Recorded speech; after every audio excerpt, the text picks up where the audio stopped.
Always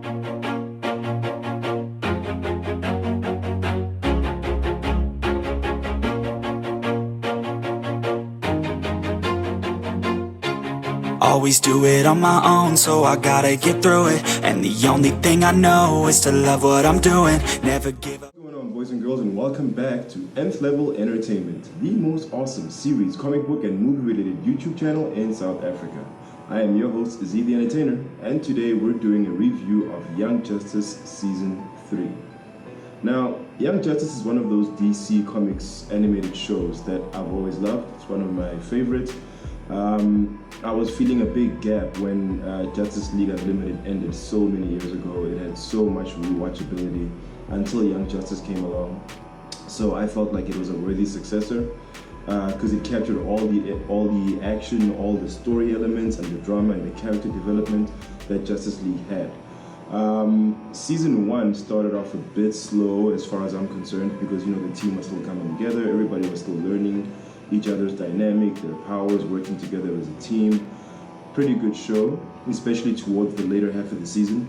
Young Justice Season 2 was just awesome through and through, from the beginning to the end. And of course there was a long hiatus, and the only reason why Young Justice Season 3 finally came back is because of an outcry from the fans, basically demanding some more of that goodness on their screens until it came back. But now, with Young Justice Season 3, it was an enjoyable show. I did like, you know, the animation style. I did like the modern nuances that they brought to the universe of those characters. Integrating elements like social media and how some of these characters have grown in different ways. Some of them have grown out of being heroes. Some of them actually became TV personalities and so on and so forth. That was all good. It was fresh, it was original. But I feel like it didn't serve much of the story because most of what we got was character development. I mean, we had some pretty interesting characters, like the way they reworked Bug from the New Gods and made him a bit more of a bumbling kind of character. You know, he was a lot more socially awkward than the Bug we know from the comics. He was less stoic and stately and all that stuff. He was someone who struggled to communicate properly with human beings. Now, that all made sense, being that he's from a different planet and everything, but that's all we had. You know, we didn't have much of conclusive plots. A lot of it was just hints of what might come through. A lot of it was conspiracies being kind of unraveled, but not really concluded. I mean, for example, the season finale was us discovering that, well, okay, not us the viewers, we already know that Gretchen Goodness is Granny Goodness from Apocalypse. But it was more like the characters themselves discovering who this person actually is and what their role in the universe is. We had the character, I think her name is Violet, who was basically a resurrected child who participated in the meta-human experiments and got taken over by the spirit of a mother box. And we only discovered at the season finale that she was actually the anti-life equation that Darkseid has been looking for basically all his career. So there wasn't that much of a climax to actually definitively say that this is the season finale. I mean, it was nice to see the new tech that the Outsiders were using. We saw the Justice League get disbanded in the very first episode.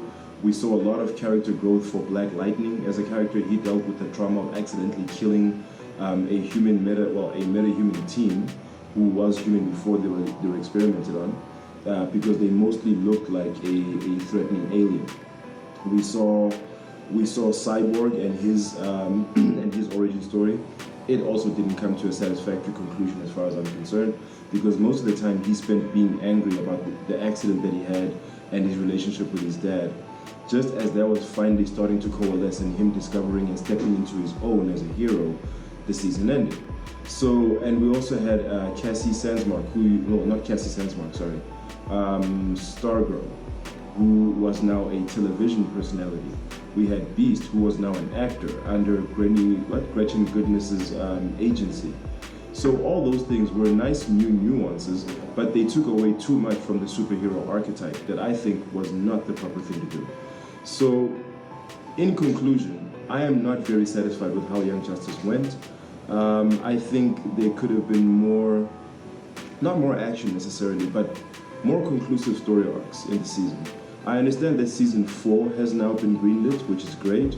It feels as though Young Justice season 3 was more of a teaser for season 4 than anything else. But during season 3, I think we should have been given something. I mean, we don't know what's happening with the light. We saw Vandal Savage operating in the background. He's now running the war world, but we didn't see much from him. It was mostly about this outsiders team forming and being, a force for good as far as the media is concerned, so that the greater public can have faith in superheroes again. Very hopeful message, but then again, not a conclusive superhero story arc as far as I'm concerned. So I felt like this season was all over the place in terms of the things that they dealt with. I mean, we also saw the origin of Geoforce, but we mostly spent time looking at his relationship with Violet, and him coming out of his comfort zone, trying to interact on that intimate level with another human being. So this wasn't the kind of thing that I expect from a superhero show. Wasn't very comic booky. We didn't see like what difference that the outsiders actually made. After the Justice League disbanded, we didn't see what they were doing in the background. We didn't see the redeemable reason as to why they disbanded in the first place. That was kind of left in the air. I mean, yes, we've always known that Dick Grayson's working with Batman in secret as one of the outsiders, but all of that was smoke and mirrors, even to the viewer. It's one thing for the characters in the show to be deceived, but the viewers need to at least know what's going on in the background so that they've got a story to follow. So yeah, I wasn't particularly impressed by Young Justice Season 3. I'm hoping that Season 4 would be a big improvement on that. I'm hoping that we'll have, again, more conclusive story arcs, that there will be a definitive end or conclusion as to where the season starts, unlike what Young Justice Season 3 was. So that's my take on it. I know it's not very informative or conclusive, dare I say it, but that's basically how I felt about the season as well. That's the material that they gave me to work with. So I don't know, that's going to conclude my review now.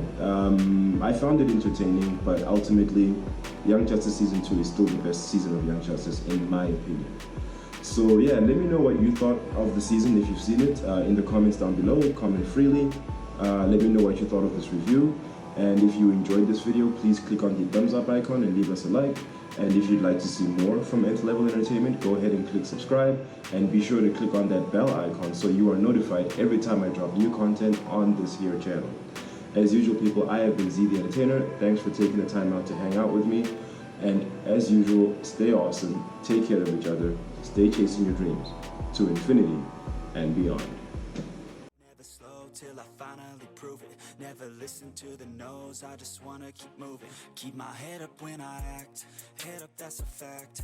Never looking back, I'ma keep myself on track. Keep my head up, staying strong, always moving on. Hey guys, thanks a lot. If you want to see some more from us, click here or click here.